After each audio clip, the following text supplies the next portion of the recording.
मूसलाधार बारिश और थपेड़ों खाती हवा के बीच सड़क किनारे एक टिन की छत अपनी किस्मत पर रो रही है। बाहर गरीब का ढाबा का बोर्ड किसी पुराने जख्म की तरह हवा में चरमरा रहा है।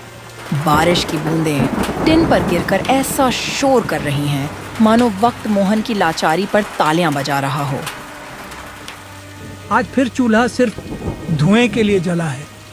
रोटियां सूख रही हैं, सालन ठंडा पड़ रहा है और गुल्लक में बस सन्नाटा बचा है।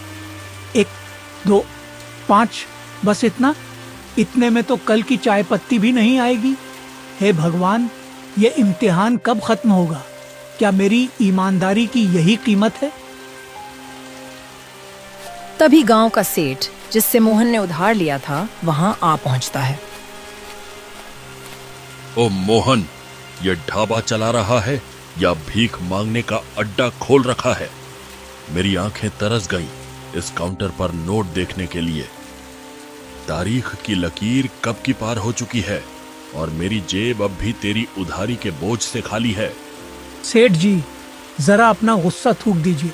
एक बार बाहर तो देखिए, आसमान जैसे फट पड़ा है।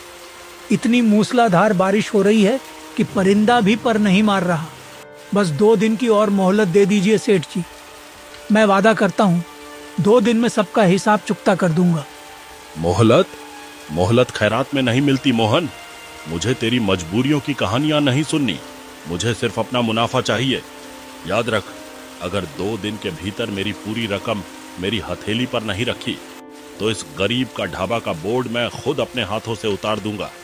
फिर यहां बैठकर मिट्टी बेचना, क्योंकि ये छत भी मैं तेरे सिर पर रहने नहीं दूंगा। सेठ के जाने के बाद मोहन टूटा हुआ बैठा था, चूल्हे की बुझती राख को देख रहा था। तभी दरवाजा धीरे से चरमराया। एक धूल से लिपटा लड़का जिसकी आंखों में भूख का समंदर और चेहरे पर मीलों की थकान थी, लड़खड़ाकर अंदर आया। भाई, कुछ खाने को मिलेगा? मेरे पास ज्यादा पैसे नहीं हैं। जो सबसे सस्ता हो, रूखी सूखी रोटी भी चलेगी, बस दे दो। पेट में आग लगी है। वो छोटे, यहाँ पहले इंसानियत परोसी जाती है, बाद में खाना। तू पहले बैठ, ये पानी पी और अपनी जान में जान ला। राधा, ओ राधा, जल्दी से गरम रोटी और गाढ़ी दाल ले आओ। देख, एक मुसाफिर आया है जो भूख से बेहाल है। मेरे पास कागज के नोट नहीं है भाई। शहर में सबने दुत्कार दिया क्योंकि जेब खाली थी। बस ये एक सिक्का बचा है। क्या क्या इससे मेरा पेट भर जाएगा या मुझे यहां से भी जाना होगा?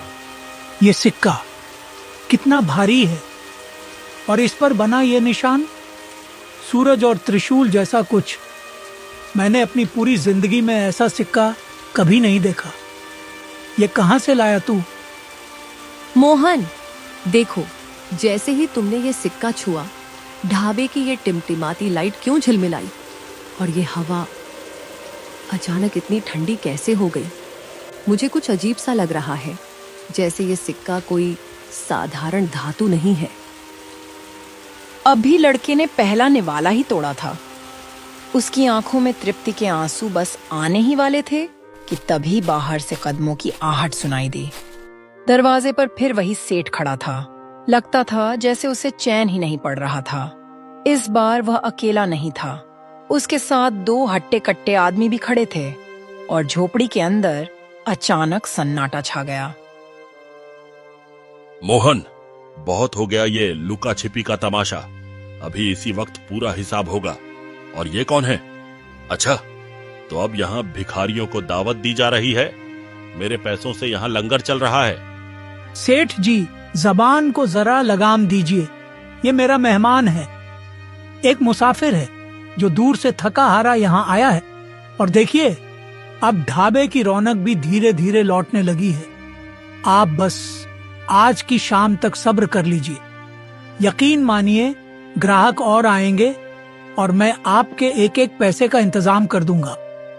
बहुत जुबान चलने लगी है तेरी। ए लड़कों, उठाओ कुल्हाड़ी और इस बोर्ड को अभी उतार दो। आज इसका घमंड तोड़ना ही होगा। हट रास्ते से मोहन। सुन लो सेठ जी, ये बोर्ड सिर्फ लकड़ी का एक टुकड़ा नहीं है, ये मेरे बाप दादा की इज्जत है, उनकी मेहनत की पहचान है। ये मेरी रोजी रोटी है, मेरी सांस है, मेरी जान है। और जब तक मैं इस चौखट पर खड़ा हूं, तब तक दुनिया की कोई ताकत, कोई माई का लाल इस बोर्ड को छू तक नहीं सकता। ठीक है, आज तो मैं जा रहा हूँ, लेकिन याद रखना, अगली बार मैं कुछ भी नहीं सुनूंगा। सेठ गुस्से से तमतमाता हुआ वहां से चला जाता है। अगले दिन सुबह अमन मोहन का धन्यवाद करके वहां से चला जाता है। राधा, मैं जंगल जा रहा हूँ थोड़ी लकड़ियां लेने के लिए। इतना कहकर मोहन जंगल की ओर चल पड़ता है। जल्दी से लकड़ियां काट लेता हूँ ताकि शाम तक चूल्हा जल सके और मैं थोड़े पैसे कमा सकूं ताकि सेठ का मुंह भी बंद कर सकूं। चलते चलते मोहन एक अजीब से दरवाजे के पास पहुंच गया। अरे, ये कैसा दरवाजा है? और इसके ऊपर तो वही निशान बना है, बिल्कुल वैसा ही जैसा उस सिक्के पर था। वह कुछ पल सोचता रहा, फिर धीरे से बोला, चलो एक बार अंदर जाकर देखता हूँ। मोहन अंदर का नजारा देखकर वह हैरान रह गया। वहां चारों तरफ बहुत सारी दुकानें लगी हुई थीं, जैसे कोई बड़ा बाजार हो, लेकिन सब कुछ थोड़ा रहस्यमयी और अनोखा लग रहा था। भाई साहब, ये कौन सा बाजार है और ये जंगल के बीच अचानक कहां से आ गया? भाई साहब, ये एक खास बाजार है। यहाँ सिर्फ वही लोग खरीदारी कर सकते हैं जिनके पास इस बाजार का खास सिक्का होता है। यह सुनकर मोहन थोड़ा सोच में पड़ गया। वह मन ही मन बोला, कहीं ये उसी सिक्के की बात तो नहीं कर रहे जो अमन ने मुझे दिया था? भाई साहब, मेरे पास भी ऐसा ही एक सिक्का है। हाँ, बिल्कुल सही। अब आप इस दुकान से अपनी जरूरत का सामान ले सकते हैं। उसने दुकान से अपनी जरूरत का सारा सामान लिया और फिर खुशी खुशी अपने घर की तरफ लौट गया। मोहन, तुम तो लकड़ियां लेने गए थे, फिर ये क्या ले आए? अरे राधा, आज तो जंगल में बड़ा अजीब चमत्कार हो गया।